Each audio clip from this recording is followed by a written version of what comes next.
Hallo allemaal, daar zijn we er weer. RHTV Live vanuit het mooie Maastricht. En natuurlijk gaan we kijken naar geopolitiek. Ja, en we gaan ook een stukje geschiedenis doen. Nederlands geschiedenis. Het ontstaan van de totalitaire staat. Ja, dat gaan wij weergeven bij RHTV Live. En er staat nog veel meer op het agenda. Dus laten we dan daarmee ook gaan beginnen. Ja. Zo. Kijk eens aan. Als de overheid je wantrouwt. So, hello to you all. This is RHTVLive streaming from Maastricht, the Netherlands. We just showed you the map. And we're talking about the beginning of the totalitarian state within the Netherlands, right? This is a short video where you see people getting money from government and social benefits, and the government distrusts those people and sends, detectives to spy on these people to see if they have a relationship with someone. If they have a relationship, they earn more money, they have more income, and then your social benefits will be drawn, in. Dus hier gaan we naar kijken, mensen. Als de overheid je wantrouwt, ja, we hebben het vaak over een totalitaire staat bij RHTV Live. En dit is de beginselen van de totalitaire staat. Je kunt zeggen dat het idioot is als de overheid zich in je liefdesleven mengt. Het moet niet gekker worden. Maar je kunt ook zeggen dat het idioot is als de overheid de uitgaven van uw en mijn belastinggeld niet controleert. We hebben nu een recht op financiële bijstand. Niemand mag gebrek lijden omdat hij zwak is. Die bijstand bleek vooral een uitkomst voor vrouwen die nu voor het eerst een vangnet kregen als ze uit een huwelijk probeerden te ontsnappen. Maar toen de kosten van die uitkeringen opliepen, kwam naast de steun en service ook de argwaan. Waren deze vrouwen echt wel zo armlastig? Naast me zit Albine Grumbuk en die is bijstandsmoeder. Uw uitkering is ingetrokken en hoe is dat gegaan? Zo van de ene dag op de andere. Ik heb 5 jaar lang een uitkering gehad.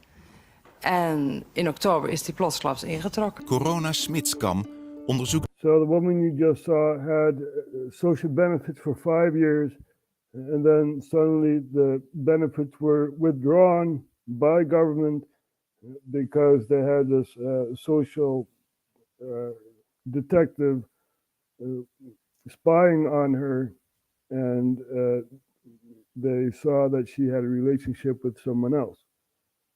As I've said before, right, relationships are seen as a financial entity, and then your benefits are withdrawn. Dit gebeurt allemaal, mensen. We kijken door. Voor de wetenschapswinkel in Tilburg of er harde criteria bestaan. Wanneer woon je samen? Wanneer vorm je een economische eenheid? Wanneer vervalt je uitkering? Ja, hier staat heel duidelijk. Veel bijstandsvrouwen zijn heel onzeker over wat wel en wat niet mag. Dat was het probleem. Je zit met vragen van als je vaak je vriend op bezoek komt. So this is someone who knows the law, right? And explaining what she has done in the past, right? And basically saying that the women that are divorced who have, they can get these benefits they're basically not playing by the rules, right? So, ja, het is verschrikkelijk. De overheid gaat ermee bemoeien met wie jij een relatie hebt en zoiets. Mag dat? Mag dat eigenlijk wel?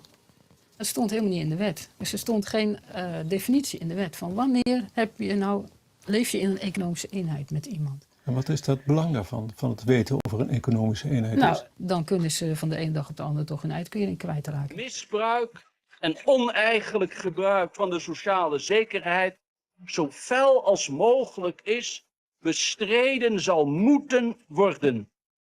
Natuurlijk. Ook fraude met sociale uitkeringen en sociale premies moet worden aangepakt. Want misbruik verknoeit het voor de bona fide mensen. Maar wat moeten juist die bona fide mensen voor gevoelens krijgen? Als er wel sociale rechercheurs worden ingezet, een soort tandenborstelbrigade. Sociaal rechercheurs, een tandenborstelbrigade. Er ontstaat een nieuw beroep. Ik vond het een heel mooi vak. Politieman zijn vond ik nog wel mooier. Maar ja, dit is... ja. So this is a social detective, right? And this guy spies at your house to see if you have a relationship with someone else. You see if you have a relationship, you get more money, you have more income, and the government will intervene and take away your social benefits.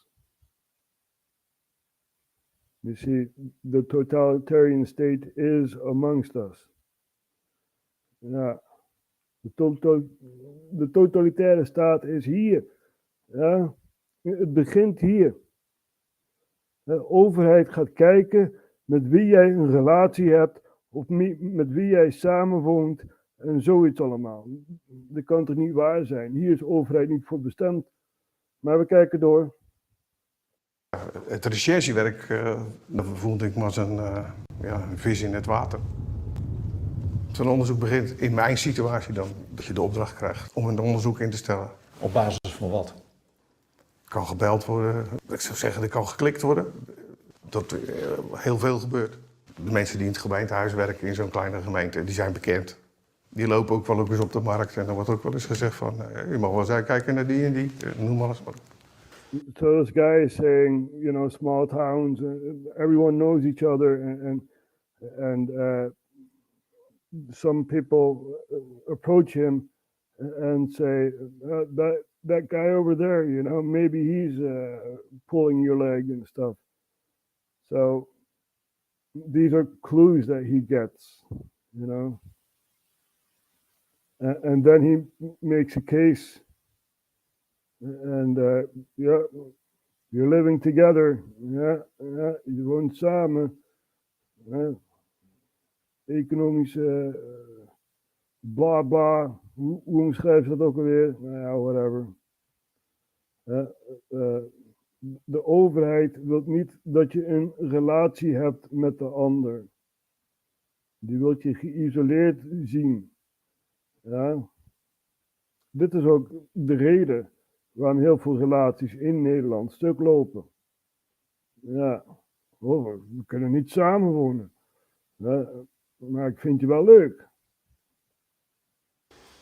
Tip. Tip, ja. Je gaat gewoon kijken in de woonsituatie, in die omgeving.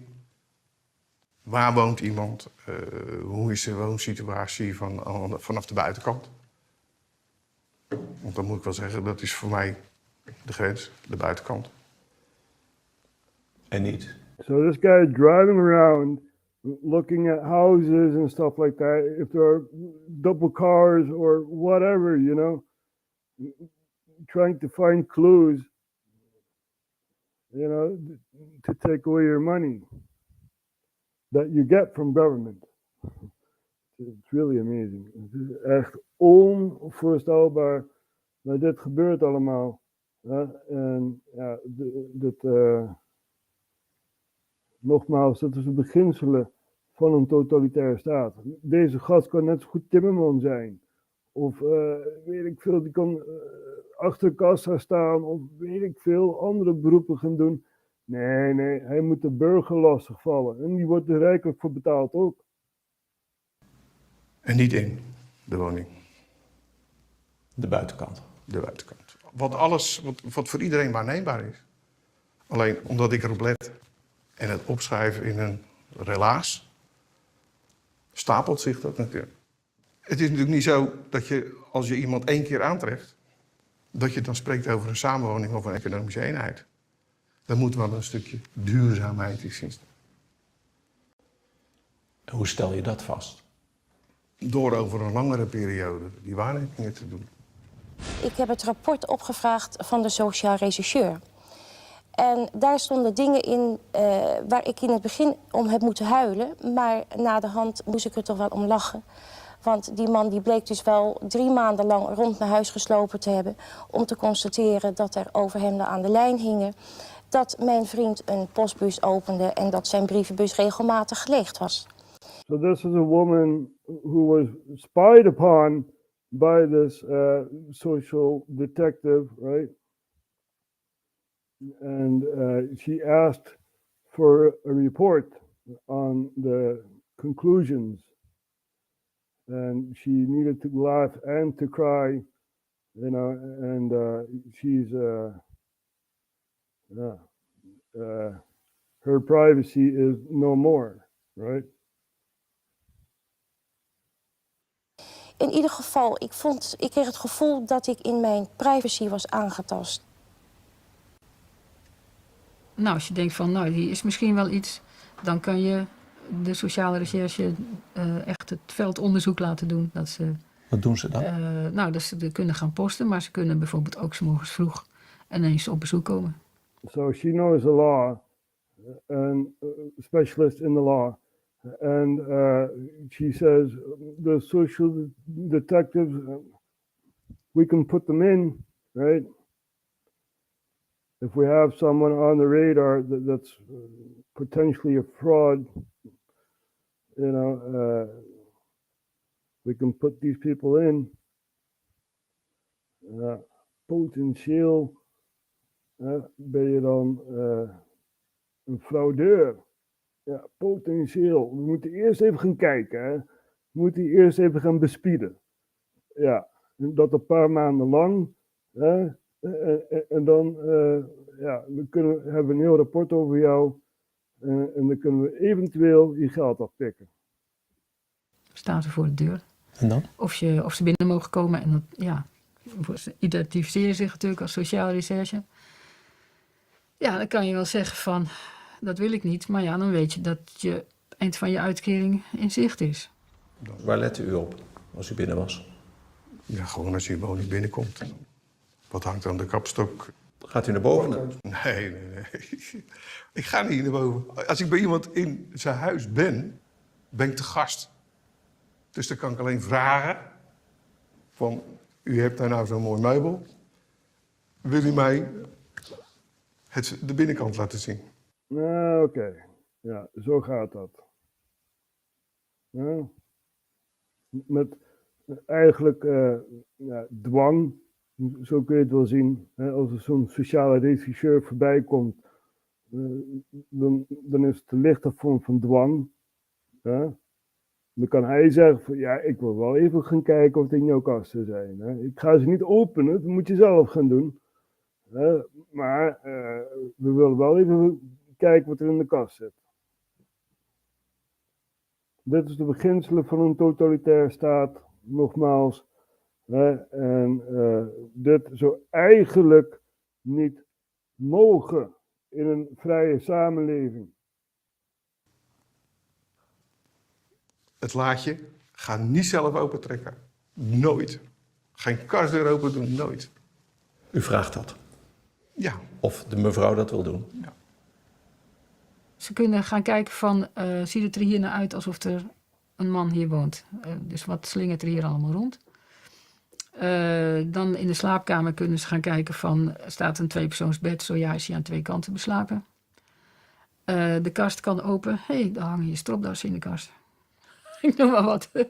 Of andere herenkleding. Ja. Zijn dat reële voorbeelden die u nu Ja, want ik ben in de jurisprudentie tegengekomen. So she's giving examples of the social detectives, right, coming to your house and basically under threat of law, say, you know, open the cabinets and stuff like that. And, you know, they look if there are men's clothing and, you know, stuff like that. You know, that's what they're there for. Really sickening. Komen. Vooral dat van die stropdas. Ik dacht van ja, 80 stropdas. Dat hebben we nu niet meer. En, dat beslapen bed? Ja, dat ook, ja. Ja. Ja, dat was gewoon... Zo bouw je je dossier op met dit soort gegevens. Dat was allemaal om uw conclusies te kunnen onderbouwen. Daarop kon worden geconcludeerd. Is er wel of geen sprake van. Het belangrijkste criterium was, heb je een seksuele relatie met iemand? Dat is al voldoende om aan te... want dat was ook in al die gesprekken van de sociale recherche. So she's saying the most important thing is, do you have a sexual relationship with this person, yes or no? You know, and if you do, then that person will be seen as your income. Right? Dat is echt ziek hoe de staat zich groter maakt en zoiets allemaal. Mensen worden afhankelijk van de staat en dan moet je naar hun pijpen gaan dansen. Echt ziek. Maar goed, dit is van Nederland geworden. Ja, dat is de eerste vraag die ze stellen. Dus ze vragen niet van, kun je aantonen of iemand je financieel onderhoudt? Nee, ze vragen, komt die man, die komt vaak bij u over de vloer, blijft bij u slapen. Heeft u een relatie met die man? Dus eigenlijk zouden we moeten zeggen, betaalt hij uw rekeningen? Die vraag stellen ze niet. Want als je eenmaal een relatie met iemand hebt, dan vloeit daar eigenlijk zomaar uit voort van, nou, dan zal hij ook wel de rekeningen gaan betalen. Het leuke is, we hebben dus elke jaar een actie. De sociaal rechercheurs die echt de privacy van de mensen aantast, die krijgt van ons dit gluurderslintje uitgereikt. We hebben het dit jaar vernieuwd in spiegelvorm, zodat hij dus gelijk ook kan zien hoe die eruit ziet. Maar dit krijgt elke sociaal rechercheur. Verleden jaar hebben we er dus 12 uitgereikt door heel Nederland. Oh, ludiek. Ja. Een hoop collega's waren toch weer, hoe zit ik het? Welke kregen zij niet? Dan moet je ervoor zorgen dat je het ook krijgt. Observeren gebeurt dat nog steeds? Observeren gebeurt nog steeds, ja. Op dezelfde manier als vroeger? Ja, ik voorzie niet dat het anders kan. Hier, zo zie je het, mensen, het begin van een totalitaire staat. Ja. Wij hebben dan heel veel kritiek op Iran. Want in Iran heb je de Ayatollah, van die geestelijke leiders die de hele dag mediteren en wetten van Allah binnenkrijgen en zoiets allemaal. Dat is hartstikke verkeerd. De mensen moeten gesluit rond gaan lopen en bla bla bla bla. Ja. Maar kijk eens naar je eigen land. Ja. Deze meneer, althans, ik kan hem wel scharen als een meneer, hier in zijn dure, overheidsbetaalde autootje, staat hij gewoon te bespieden. Gewoon hier, kijk, hier zie je deze perverse gast, die gewoon niks anders doet dan bespieden. En daar krijgt hij ook nog ruimtelijk voor betaald. Het is echt ziek, heel erg ziek, hoe deze maatschappij verworven is tot een totalitaire staat. Ja, geef mij maar die baan. Hè? Jongen. Echt waar, man. Nou ja, goed. We gaan ook even kijken naar de rest van de wereld. Dit is onze introductie. De totalitaire staat, waar we het heel vaak over hebben. Dat is maar een voorbeeld daarvan. We gaan even kijken naar de ontwikkelingen binnen de wereld. En ook met name de Rode Zee. Ja, de Rode Zee, erg belangrijk. Dat is een kanaal waar heel veel schepen overheen gaan. En olieschepen en noem het allemaal op. Hier heb je de Rode Zee. Hier zo. En waarom is dat van belang? Nou, de Houthis, die hebben dus macht in Jemen. Ja, dat is een rebellengroep. En die hebben gezegd van alle olietankers en zo die over de Rode Zee gaan, dat is voor ons een doelwit om aan te vallen. Ja, zo zijn er al heel veel schepen aangevallen en zoiets. Dat is natuurlijk best wel een ingewikkeld iets. Ja, want niet alleen Jemen is een rode plek, maar ook Ethiopië. Ja, als je RHTVLive hebt gevolgd, dan weet je ook dat Ethiopië een haven wil, waar ze dus ook kunnen exporteren, dan wel importeren. Ja, maar die haven die hebben ze niet. Ja. En laatst hadden ze geprobeerd bij Eritrea, om een stuk land binnen Eritrea te krijgen, om een haven daar neer te zetten. Nee, dat lukte niet. Ze zijn afhankelijk van Djibouti, die wel een haven heeft. En er is één spoorlijn dat naar de hoofdstad Addis Ababa toe gaat. En dat is eigenlijk de lijn waar ze afhankelijk van zijn. En dat willen ze niet. Dus zijn ze naar een ander buurland toe gegaan, Somalië. Ja, en Somalië kun je dan in tweeën delen eigenlijk. Je hebt een Engelse kant en een Italiaanse kant. Tijdens de Tweede Wereldoorlog gingen ze dus koloniseren in Afrika. Zowel de Duitsers als de Italianen deden dat. En hadden dus een heel deel van Somalië. Ja, en de Britten, die hadden ook een deel van Somalië. Ja. En dat is dus dit gedeelte hier zo. Dat wordt dan Somaliland genoemd. Ja. En de rest is allemaal het Italiaanse gedeelte eigenlijk. Goed. Er is een kanaal die het beter kan uitleggen dan ik dat kan.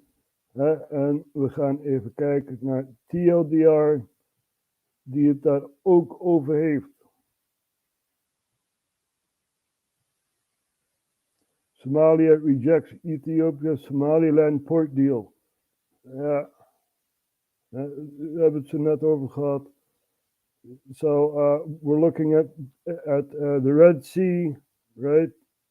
Lots of things happening in the Red Sea. You have the Houthis that are attacking oil tankers and stuff like that. And now you have Ethiopia that wants support, right? It's a landlocked country, but it wants support. So dealings with Eritrea have gone, they're off table. And now they went to Somalia to ask for a port. And Somalia rejects the port. This video was brought to you by Brilliant. On Monday, Ethiopia announced that it was signing a memorandum of understanding with the self-declared Republic of Somaliland, an autonomous but diplomatically isolated territory in northern Somalia. Now, this memorandum sees Ethiopia given a 50-year lease to the Berbera port in exchange for tacit recognition of Somaliland and a stake in Ethiopian Airlines. Unsurprisingly, this didn't go down too well with Somalia, who convened an emergency cabinet meeting before describing the deal as a clear violation against Somalia's sovereignty and unity, and accusing Ethiopia of endangering the stability and peace of the region. Nonetheless, Ethiopian Prime Minister Abiy Ahmed has proved remarkably confrontational since coming to power in 2018, and warned last year that he was willing to essentially go to war for port access, which he apparently considers a matter of national security. So in this video, we're going to take a look at the unrecognized state of Somaliland, the deal between Somaliland and Ethiopia, and what might happen next. Before we start, if you haven't already, please consider subscribing and ringing the bell to stay in the loop and be notified when we release new videos. So to understand this story, you need to know about two things: Somaliland and Ethiopia's ongoing search for a port on the Red Sea. Let's start with Somaliland. Now, we've actually done a video on Somaliland before, so if you want to know everything, then you can go and check that out. But the TLDR is that modern-day Somalia used to be split into two colonial territories: Italian Somaliland in the middle and British Somaliland in the northwest. Then in 1960, British Somaliland became the independent country of Somaliland and was then recognized by 35 other UN members. 5 days later, though, Italy gave up Italian Somaliland, and the two immediately united to become the Somali Republic, which is what we now call Somalia. In retrospect, this was probably a bit of a mistake from Somaliland's perspective. Italian Somaliland has a population roughly 8 times that of British Somaliland, and the north was often overlooked by the south. Somalia's first constitution, for example, only passed in 1961 because it had overwhelming support from the south. However, Somaliland got a chance for autonomy in 1991, when Somali dictator Siad Barre was overthrown by anti-government rebels, including the Somalia National Movement. Now, the Somalia National Movement were a northern paramilitary group, and after ousting Barre, they decided to declare Somaliland's independence, with basically the same borders as the British Protectorate of Somaliland. Then, in 2001, they held a referendum on independence, which was supported by 97% of Somaliland's citizens. Since then, Somaliland has been essentially an autonomous state outside of Somalia, a beacon of stability in a region otherwise beset by chaos. In fact, they've had 5 peaceful elections with 3 separate presidents, and in 2017, Freedom House ranked Somaliland as the only free country in East Africa. Now, the country is very poor, but they've got their own government, their own currency, passports, police force, license plates, and even a consulate in Washington.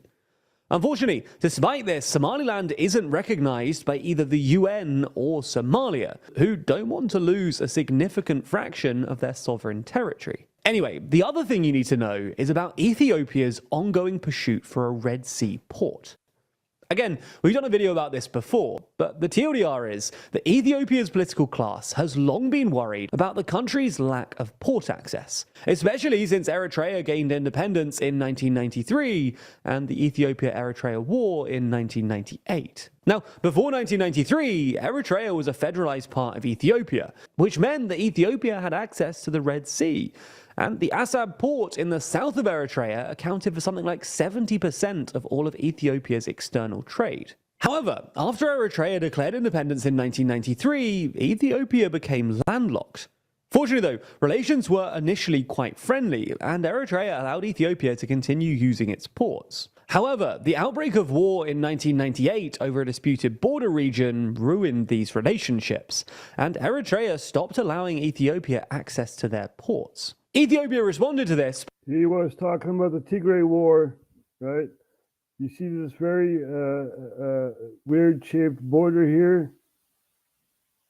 Well, that is because of the Tigray War, basically. You know, first you had this part here, which was Tigray, right? And Eritrea said, nope, that's our part. And that was one of the things that started off the war, right? Because the government over there said, yep, that's your country, you know. So the Tigray War lasted 2 years. By signing a deal with Djibouti to use its main port of Djibouti, which now handles over 90% of Ethiopia's external trade. However, this has always been an imperfect solution, both because Ethiopia has to pay $1.5 billion a year in port fees, and because it made Ethiopia overly reliant on the port of Djibouti and the A1 motorway. And this issue became truly apparent during the Tigray War, when the Ethiopian government became anxious about Tigrayan rebels reaching and blockading the A1 highway. To reduce Ethiopia's reliance on Djibouti, Ethiopian Prime Minister Abiy Ahmed has been trying to negotiate access to other Red Sea ports.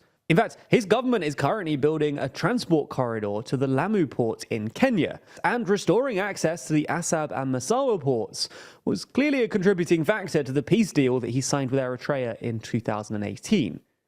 Unfortunately though, neither of these efforts have really come to fruition. The Lamu transport corridor is still proving difficult, and after Abiy's recent peace deal with the Tigrayan rebels annoyed Eritrea's authoritarian leader, access to Eritrea's Red Sea ports now looks jeopardized.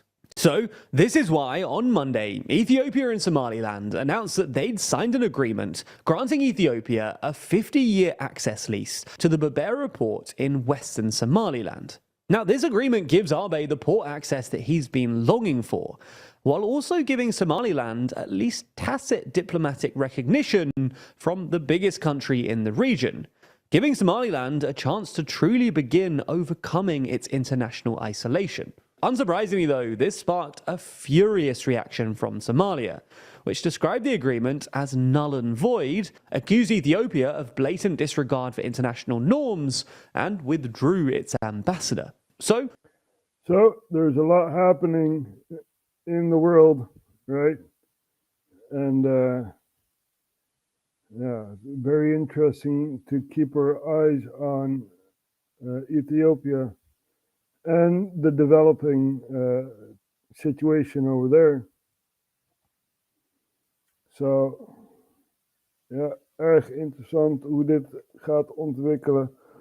Somaliland wordt dus niet erkend door Somalië. En ja, de deal met Ethiopië gaat dus ook niet door.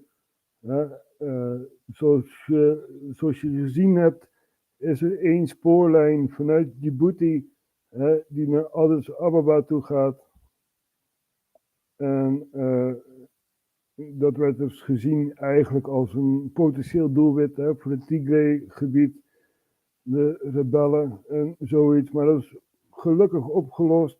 Het heeft 2 jaar geduurd. En dat gaat dus om dit stuk hier zo. Dit rare grens hier zo. Als je hier een lijn doortrekt, dan krijg je zo'n soort van driehoek.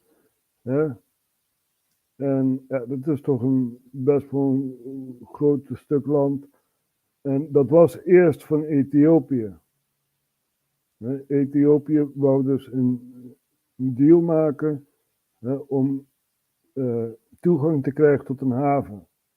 Ja, en die deal, dat ging dus om het Tigray-gebied. We hebben een heel stuk ingeleverd voor Eritrea. Ja, maar ja, goed, dat is spaak gelopen, die deal. Dus ja, we hebben de Houthis in Sanaa, die dus de Rode Zee-tankers aanvallen. Daarbij hebben we ook nog een internationale coalitie van schepen die dus die piraterij proberen te weerhouden. Dat zit in de Golf van Eden.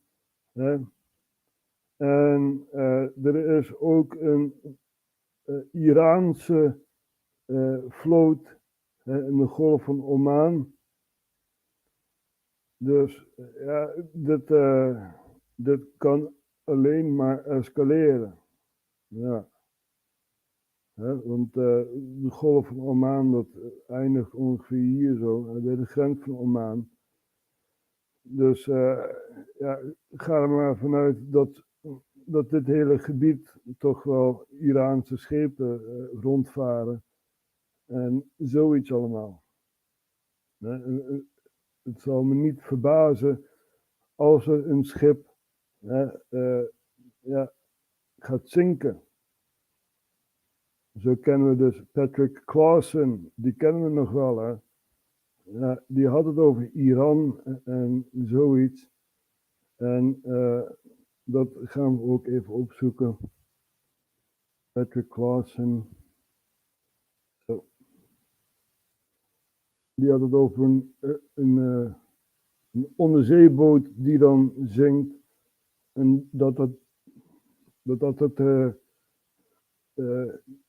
instigatie is om oorlog te verklaren tegen Iran. Ja. Dus dat laten we ook even zien. Patrick Clausen. Zo.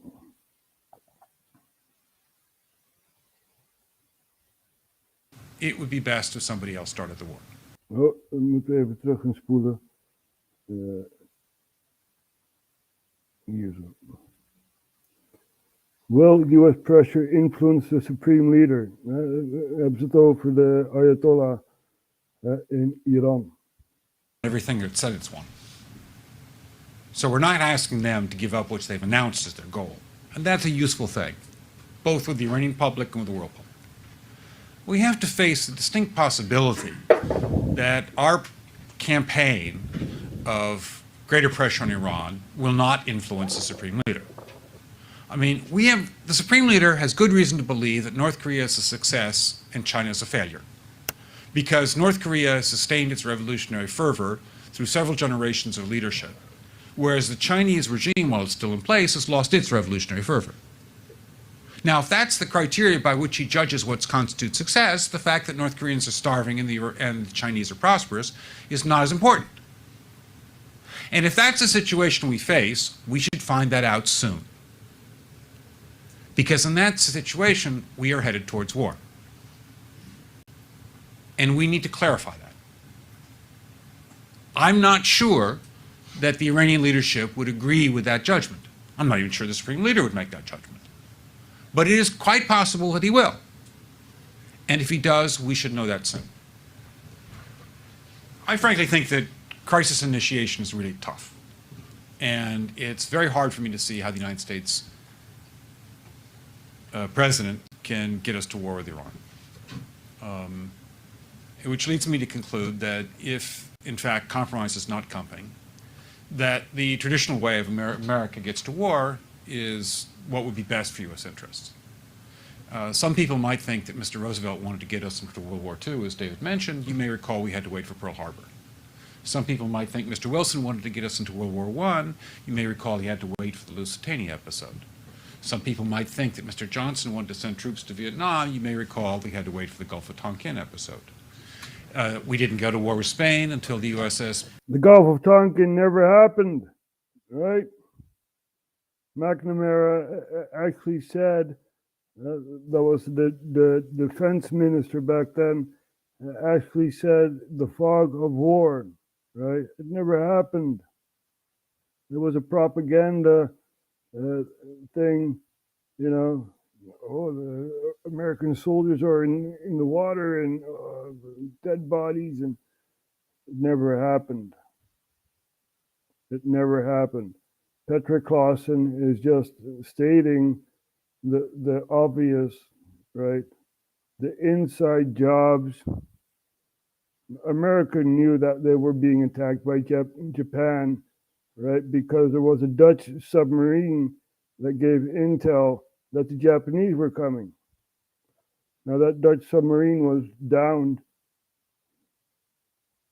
and yeah, it's basically a classified thing, but you know, They were notified. They knew the Japanese were coming. So he's basically giving the false flag events that started off, initiated with American intervention, right? The sinking of the Lusitania. Yeah, we know.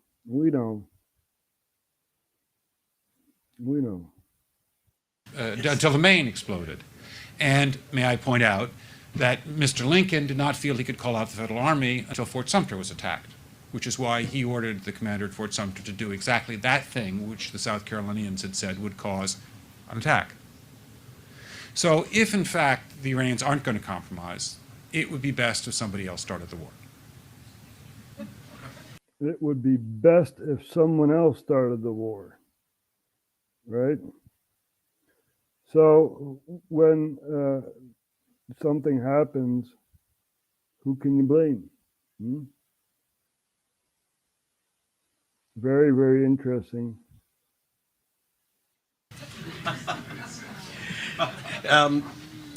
Gentlemen, let me ask. I wanted to ask a question about a word that hasn't come up in unusually in a discussion of dealing with Iranian nuclear problem. That hasn't come up at all, and that is sanctions. Is there a nuclear problem? Right? Because if we look at the region, then we see that there is one state that has a lot of weapons of mass destruction, using that weapons of mass destruction on a population, right? This that state would be Israel. Yeah, white phosphorus raining down on the Palestinians, right? Not the first time. So they have weapons of mass destruction, and Iran is a country that has a lot of sanctions running against it, and that's because of the revolutionaries that are in power, the Ayatollah that are in power, and that was what Patrick Lawson was talking about. The supreme leader wants basically the revolution to spread to other countries. This is why basically the USSR invaded Afghanistan, right? They also knew about the supreme leader taking over power in Iran. Now, what happened in Iran? During the 1950s, you had a president over there who was overthrown by the CIA, right? They used propaganda and stuff like that, Operation Ajax, you know. And so that president needed to go. Mossadegh needed to go. And the US installed a Shah, right? Also, you know, a political leader, and never been in Iran and stuff, and now he suddenly has power within Iran. And the people said, no, we don't want this Shah. We're going to overthrow the Shah, right? Which eventually led into the American hostage situation in Tehran. So they overthrew the Shah, and this is how the Ayatollah came into power. And this is the resentment Iran has against the US. You know, you were involved in our politics. And also, we see US involvement within the Iraq-Iran war, right? The Iran-Contra. And so America was supplying Iraq with weapons and such, giving Saddam Hussein lots of weapons, to wage war against the revolutionaries in Iran. Now, that lasted 8 years because both sides were supported by the US. It all came out in Congress. You know, this is history that I'm explaining here. And it's very important to know what is going on. So, looking at Iran, there was a terrorist attack in a place which is southeast from Tehran, Kerman. There. Here we have Kerman, where the general that fought the Syrian proxy war, right, was buried. And that general was killed during the Trump era by a drone attack in Baghdad, in neighboring Iraq, right? So these people had a procession, memoriam of this general, and 2 bombs went off. So we're going to show you guys some video of that. Ja, 2 bommen zijn afgegaan in Iran. Heel erg wat er allemaal gebeurt. Minstens 73 dood. Het zal wel veel meer zijn in de loop der tijd. We gaan even hier naar kijken.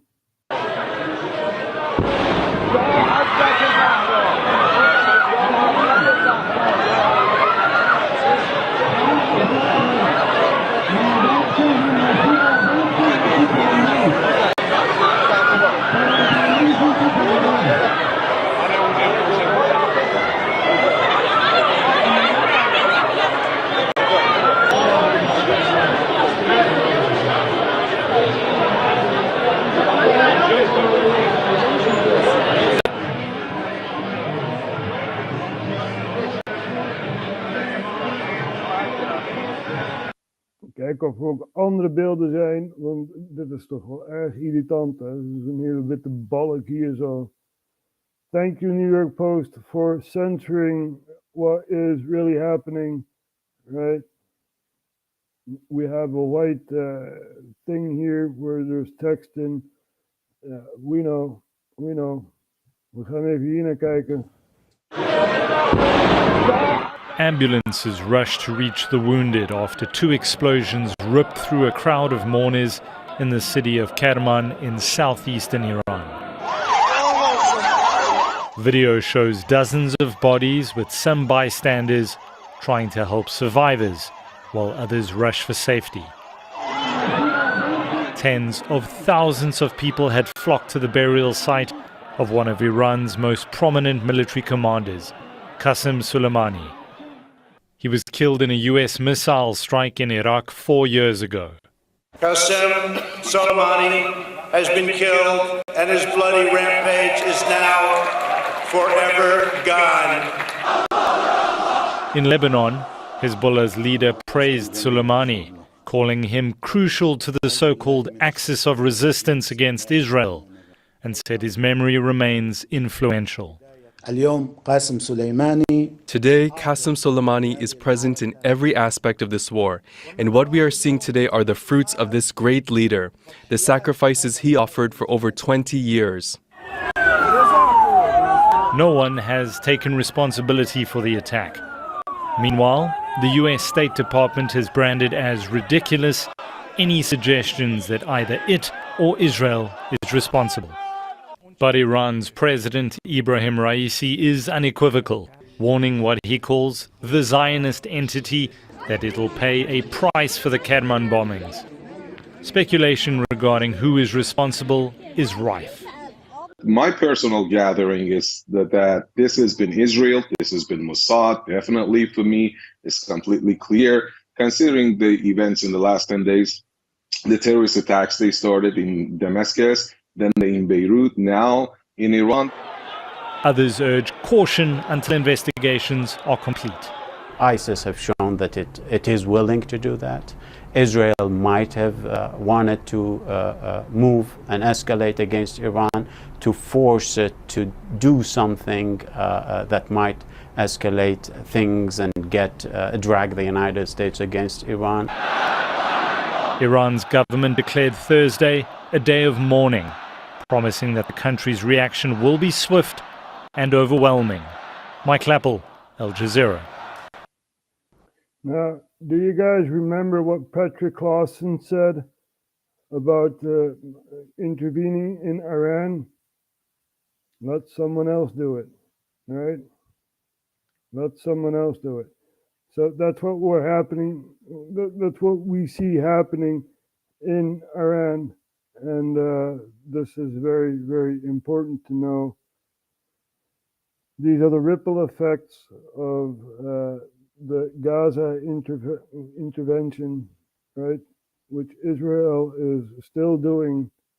And we also have the Hamas leader that had died in Beirut. We also showed you that last episode, I believe. So, you know, we're keeping up with the news and trying to relay it to the audience so people have an understanding, basic knowledge of what's going on around the world. And we're doing this in two languages, Nederlands en het Engels. En ja, hopelijk is men weer wat bijgeleerd met de situatie in de wereld. We hebben ook nog de grote leider, ja, en wat Epstein-documenten. Dat laten we ook even zien. Al Jazeera heeft het daarover gehad. Zo. Ja, en natuurlijk ook NOS en andere media. Maar wij vertrouwen de NOS niet echt. Goed, we laten dit even zien. En ook de grote leider, die had ook iets belangrijks te zeggen.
Ja, mensen, we weten dat Epstein een eigenaardig figuur was.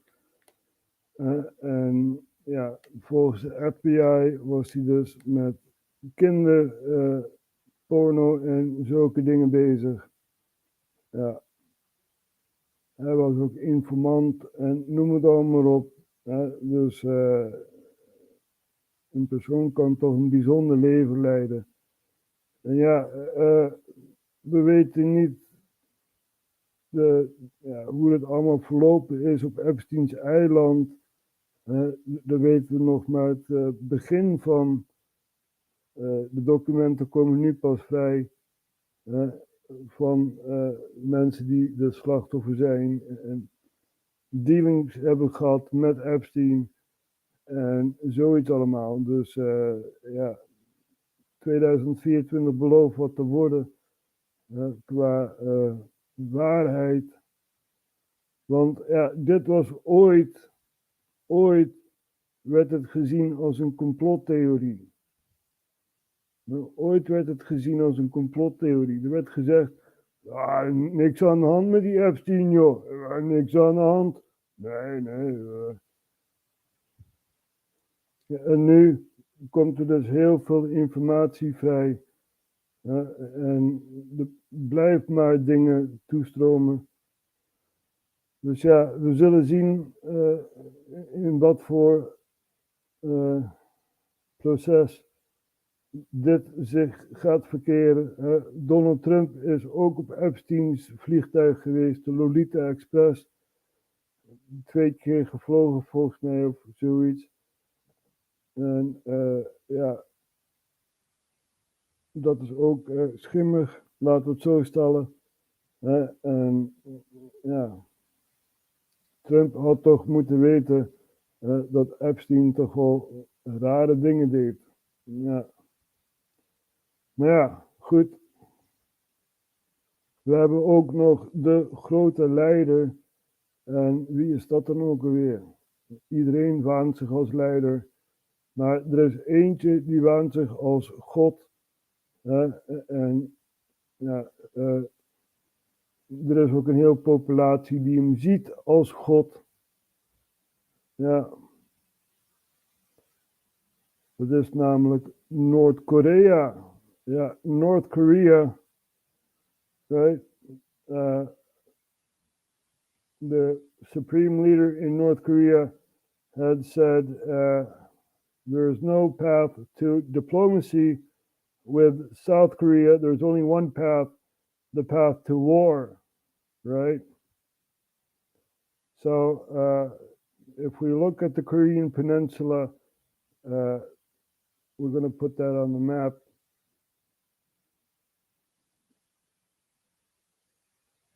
So, from Iran, we fly over to Pyongyang. Yeah, Pyongyang. Wait. So, and there we are in North Korea. Let's zoom it in. No, that's China. Here we have Pyongyang, North Korea, and the supreme leader who deems himself as God, and the population also sees him as God, right? He says there's only one path, and that's the path to war, right? And yeah, that's also an escalation point. We're going to show you some video of the North Korean leader, the supreme leader. You must bow to him, you know, kiss his feet and stuff like that, and then you will be accepted in Pyongyang, and you'll be taken care of by his government, right? But if there's one form of dissent, nope, you're casted out. You're back in the 17th century, right? Where there are no cars, where there is no heating and stuff like that, you know? So this is how North Korea really works. We're going to take a look at this here. Jong-un says US policy towards the Korean Peninsula is making war inevitable. Kim was speaking at an end-of-year Workers' Party meeting in Pyongyang. He said deployment of US military assets in the region had turned South Korea into an American military base. Kim also announced he'll no longer pursue reconciliation and reunification with South Korea, blaming defence ties between Seoul and Washington. Here is Eunice Kim with more from Seoul. North Korean state media posting a lengthy statement essentially capturing a 5-day key political party meeting that wrapped in Pyongyang, which covered everything from the economy to military goals in the new year and the food situation. But what's catching the eyes of those in South Korea is North Korea ruling out a peaceful reunification, saying that a military usurpation is the only viable option.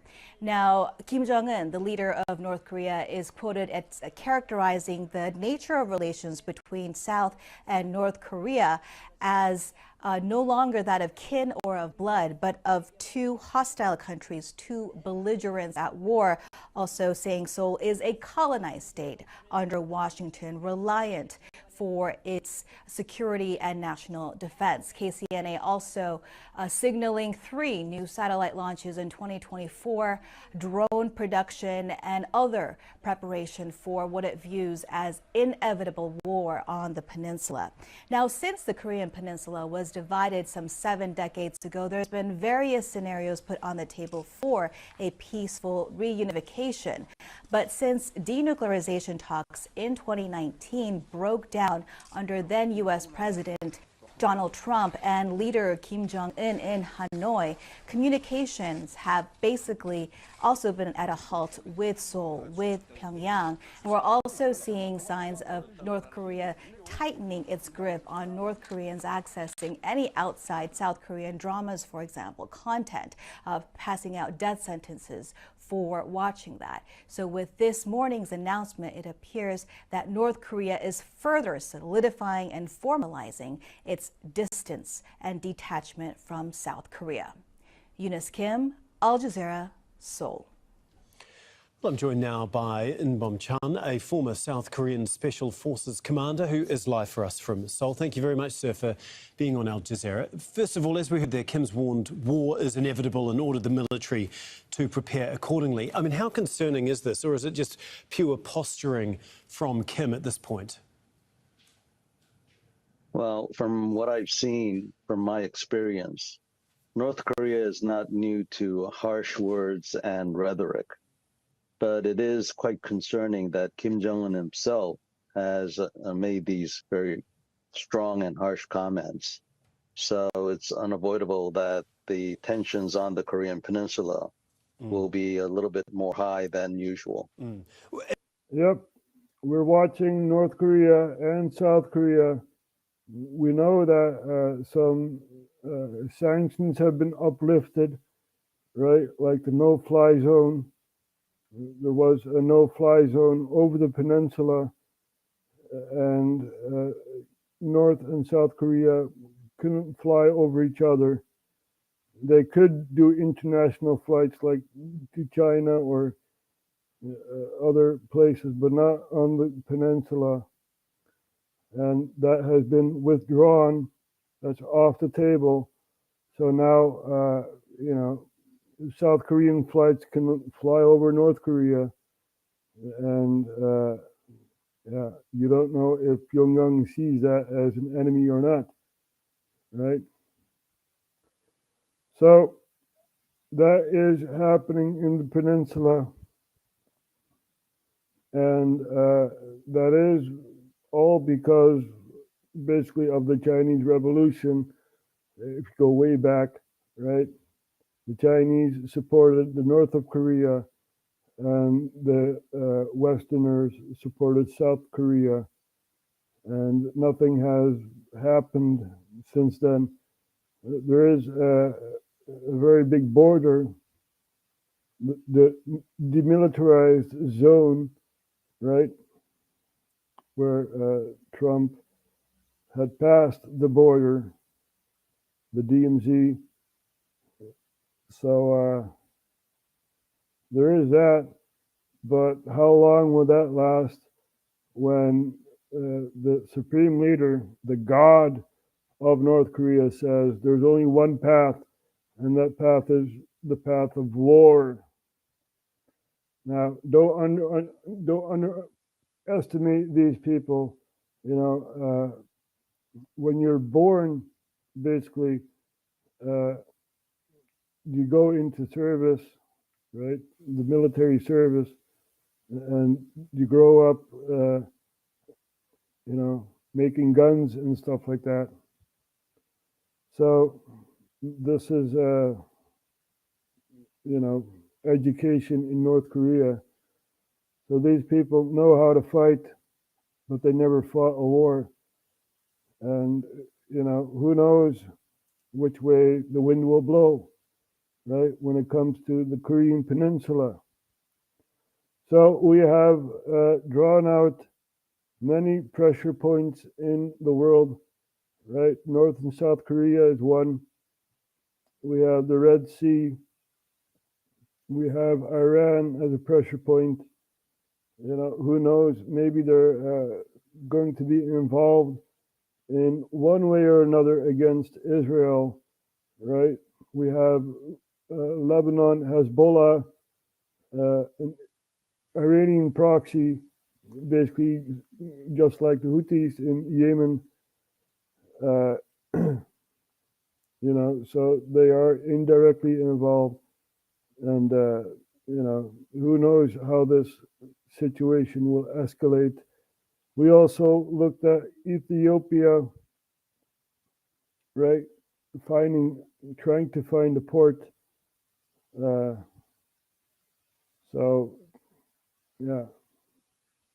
We have a lot on the menu, and I don't know if people can keep up with me, but I'm doing my best. So the Iranian general was fighting in Syria, right, where the US and other Western allies had made proxies to overthrow Assad, right? And basically, Iran was on the good side of the war. We tried to overthrow Syria, right? That did not happen. The Netherlands supported a terrorist group named Debat al-Shamia, and we're going to show you that before we close off. Debat al-Shamia, for 3 years, it was classified and stuff like that. The Dutch population did not know about the support we gave to jihadis in Syria. Ja, mensen, 3 jaar lang is het verborgen gehouden door de regering Rutte. Of er nou 2 of 3 was, weet ik even niet. Maar tussen mei 2015 en voorjaar 2018 steunde Nederland 22 gewapende, gematigde groepen in Syrië. Ja, die kregen geen wapens, maar wel voor ruim 25 miljoen euro aan auto's, 313 in totaal, voedsel, medicijnen, communicatieapparatuur, tenten, uniformen en trainingen. Ja. Dus welke groep hulp kreeg, bleef geheim. Ja. We hebben het destijds over gehad, heel tijd terug. Dan hadden we het over de aanval van Syrië door proxies, gesteund door het Westen. Nee, je bent een rare complottheorist. Nou, je ziet het wel, hè. Je ziet het wel. Ja, en de media die schuift alles eigenlijk zo'n beetje als weg als complottheorie. Maar als zij hetzelfde opmerken, dan is het automatisch waar. Toch? Ja. Zo hebben we ook een hele tijd gehad over weersbeïnvloeding en zoiets allemaal. Allemaal een rare complottheorie, maar de media heeft het er ook over. Hè? Ja. Dus, en als de media het zegt, dan is het waar. Maar als Rogier het zegt, nee, dat is allemaal rare complottheorie en noem het allemaal op. Ja, we gaan even kijken naar wat de media ons te vertellen heeft over weersbeïnvloeding. So we talked about weather manipulation on RHTVLive, one of the many subjects. And the media was saying, you are a conspiracy theorist when you talk about weather manipulation and stuff like that. And now we have someone who recorded this. Waar adaptatie, waar aanpassing geen optie is. Adaptatie van het coronabeleid. Het is een minister van de eilandengroep Tuvalu die op deze manier laat zien hoe een kleine zeespiegelstijging al desastreus is voor die eilandengroep. Australië heeft de bewoners van die eilandengroep dit jaar klimaatasiel aangeboden. Maar adaptatie gaat ook verder. Ja, en hier komt hij. China kreeg in 2008 ook geoengineering. Complotterm toch? Pakistan heeft deze maand voor het eerst zelf regen opgewekt. Kun je met geoengineering ook de opwarming van de aarde afremmen? Vliegtuigen of raketten de stratosfeer sturen om daar op 20 kilometer hoogte boven een deel van het atomprogramma kijk hier. van stofdeeltjes te creëren. Daardoor zou het gedeelte worden weerkaatst. Complot. Is het niet vreemd? Ja, als ik het erover heb, over chemtrails en weersmanipulatie en zoiets. Nee, niet naar die Rogier luisteren, dat is een rare complottheorist. Maar Avrotros, die heeft het hier over weersmanipulatie en zoiets allemaal. So the mainstream media is basically saying there's weather manipulation, whilst we RHTVLive we were talking about that years ago. Yeah, we were deemed as conspiracy theorists, and now the media shows you what is really happening around the world. They're not giving the details, but they are showing bit by bit what is happening around the world. They see that we see.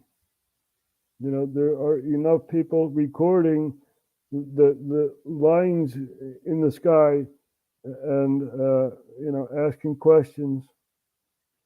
So this is how the media talks about it, right? And tries to whitewash what is happening here. Ja, dit is gewoon witwassen van wat er daadwerkelijk gebeurt. Ze laten een klein deel zien, een klein deel van de waarheid laten zien, maar ze laten niet de overall waarheid zien. Ja, dat ligt aan ons. Dan moeten wij gaan projecteren naar anderen. Ja. Dus. We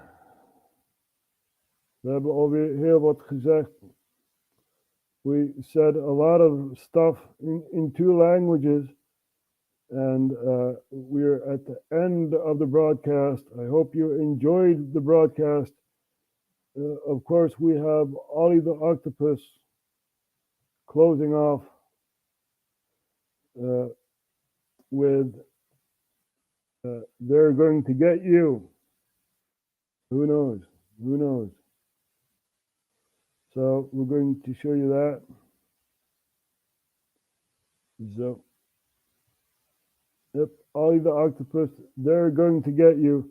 Now, Charlie Veach was at the American Embassy recording something, and basically two guards approached him, and what are you recording? And blah, blah, blah, blah, blah, blah. So Ollie came back to the American Embassy with Charlie, and yeah, they made a show out of it. And we're going to take a look at this here. CCTV in your climate. We have to start at the beginning, right? Here we have the American Embassy where Charlie was approached by guards. Rolling. Hello, this is Ollie the Octopus. Hi, here we are outside the US Embassy. I'm about to play my song. It's called They're Going to Get You. We're filming them because they film us.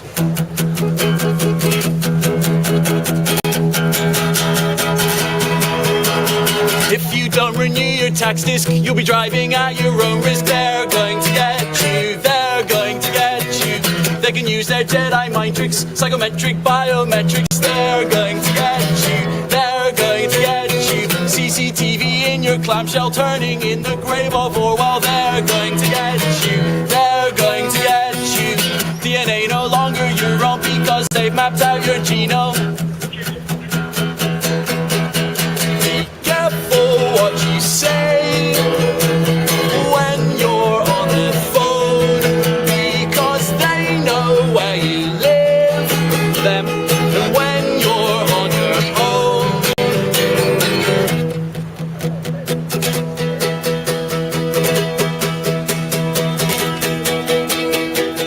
Daddies, watch your daughters, there's Prozac in the water. They're going to get you, they're going to get you. Don't start a revolution, they'll get you with their air pollution. They're going to get you, they're going to get you. Because we think we are paranoid, their forces are still deployed. They're going to get you, they're going to get you. They get your details in the dope, you now they know you. They're going to get you.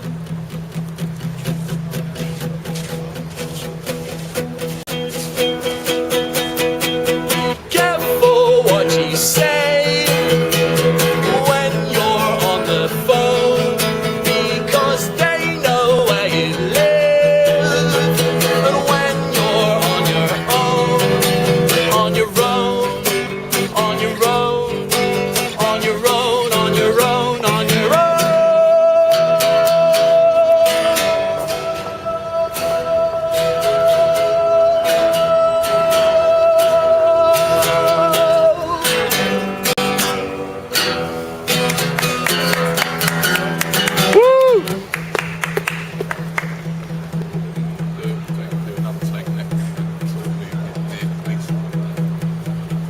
I'm gonna go over here for the last verse. Nice one.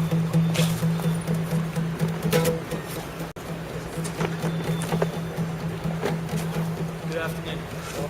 By the way, because I know we're from the police entertainment unit, here to make your day a little bit more exciting. With entertainment. Have you not heard of us?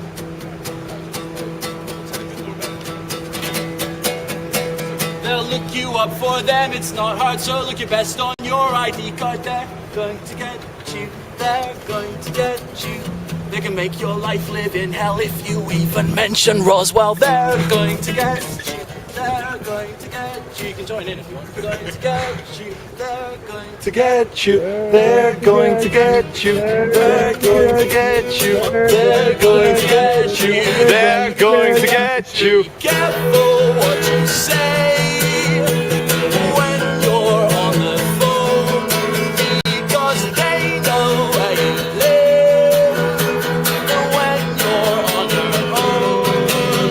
Be careful what you say, be careful when you're on the phone, because they know where you live, they know, and when you're on your own.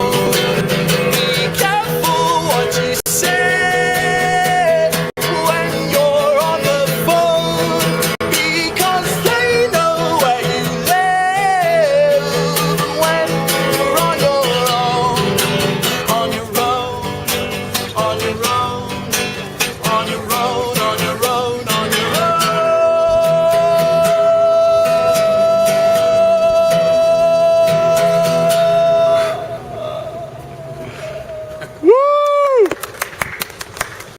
You are allowed to clap. Ollie the Octopus, thank you very much for that. Sorry, just to explain, if I may, the police, you probably don't know about the police entertainment department, but it's a group of us, and what we do various things to kind of cheer up the police and get them a bit more connected to us, the ununiformed. One of the, I'm actually the head of the police hugging department. Yeah, all right. And No hugs? you're not up for a hug? Hugging makes the world Sir? a better place. Can we Sir, hug you up you? for a hug, sir? Can we please hug you? No? But it's only a nice hug. It's just a hug. We're all Go on. We're all Are beautiful you and allowed unique to? snowflakes of Mother Nature and all the rest of it. No? That we are, Charlie, that we are. We are all beautiful and unique snowflakes of Mother Nature. Now, Uwe Fries, watching from Germany, says that would be World War III if North Korea attacks South Korea. Well, we are in World War III, and we want peace. That's what we want, right? So we have a war going on in Ukraine, still heavy fighting in Ukraine, in the east of Ukraine, the Donbas area, Luhansk and Zaporozhye and stuff like that. We did not put the magnifying glass on that. But there's a war going on in Ukraine. There's a war going on in Israel. There's a war going on in Sudan. You have the army against the paramilitaries, right? We have the Red Sea situation. We have bombs going off in Iran. And there's enough to talk about. Afghanistan is still in a war, right? There's a new group named ISIS-K who's maybe behind the bomb attacks, who knows? And they are a thorn in the side of the Taliban, which is in power in Afghanistan. So, yeah. Anyway, we gave enough information for today. We will be back. Not tomorrow, but the day after tomorrow. Wait, that's tomorrow's Sunday. We will be back. Yeah. So we're going to keep the eye on the world, and yeah, hopefully we can change by giving some new insights. So, thanks for watching, and see you guys.